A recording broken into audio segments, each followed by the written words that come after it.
You're now watching Showbiz Snap, your daily showbiz update. Matapos nga ang viral na hiwalayan nila Catherine Bernardo at Daniel Padilla nitong natapos na November 30, ay sunod-sunod na nga ang naging revelasyon ng mga showbiz personalities na hinihinalang nagkahiwalay. Matapos nga ang revelasyon nila Catherine at Daniel, ay sumunod na nga ang pagkumpirma ng hiwalayan ng mag-asawang Sara Labati at Richard Gutierrez, kung saan maraming netizen ang sobra ding naghinayang. Ang inaakala kasi nilang power couple ay hindi din nakaligtas sa issue ng hiwalayan at yun nga ay biglang kinumpirma ng ina ni Richard Gutierrez. Sumunod na naging hiwalayan na naging masakit din para sa kanilang fans ay ang 12 years relationship nila Kim Chiu at Sian Lim, na kung saan ay kinumpirma mismo nilang dalawa. Tila si Sian ang may problema sa relasyon ng dalawa, kaya naman ayon kay Kim Chiu, pag binalikan or pag hiniwalayan mo, iniwan mo, huwag mo nang babalikan. Mukhang ready na rin itong si Kim Chiu na mag-move on matapos nga ang pasasalamat nilang dalawa ni Sian Lim ng pagmamahal sa loob ng 12 years.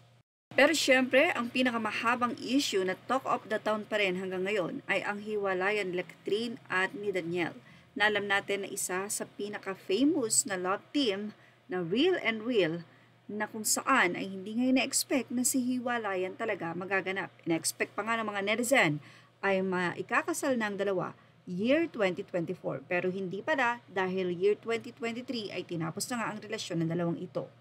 Kaya naman, sa mismong Facebook page ng fans nila Catherine Bernardo at Daniel Padilla, narito ang kanilang ibinahagi.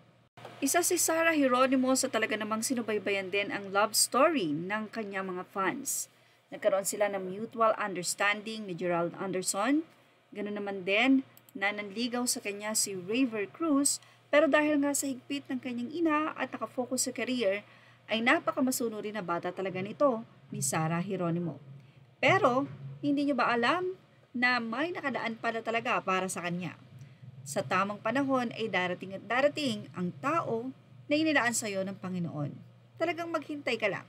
Well, mula sa Katniel fan page, FB post, narito po ang kanilang ibinahagi. Sa ngayon, sila na nga lang ba ang power couple na matibay? Fan ka lang noon, asawa ka na ngayon. A love story na 13 years in the making. Mateo tried to court her in 2009, but she is in a relationship with Raver. Mateo attempted to court again Sarah in 2011 and 2012, but Sarah and Gerald are already in an MU stage. Their path crossed again in May 2013 in US, kung saan guest si Mateo sa concert tour ni Sarah. This time, it's their time. September 2013, they become a couple and admitted their relationship in June 2014. Mateo proposed 2 times in 2018, first in Italy and second in Cebu. Sarah said yes on both proposal and announced their engagement in 2019. February 20, 2020, they were married. Lesson: true love takes time and has its own timing. Anyway, ilang taon pa lamang mag-asawa sila Sarah at Mateo, 2020, 2021, 2022, 2023. So nasa 3 years at mahaba-haba pa nga ang kanilang tatahakin. Pero sa kabila ng lahat, mukhang hindi naman namamataan ng mga fans na magkakaroon ng problema ang dalawa dahil ayon nga sa kanila, mahal na mahal talaga ni Mateo Guidicelli itong si Sarah at hindi nagkaroon ng anumang relasyon sa iba hanggang sa magkaroon sila ng chance at makita ang kanyang chance na maging misis talaga si Sarah Geronimo. Iyon ang tinignan ni Mateo, hindi pagiging girlfriend kundi future wife. Wow! Kaya naman say ng mga fans ni Catherine, mag-wait ka lang at darating ang panahon na may right guy para sa'yo. Ganon din kay Kim.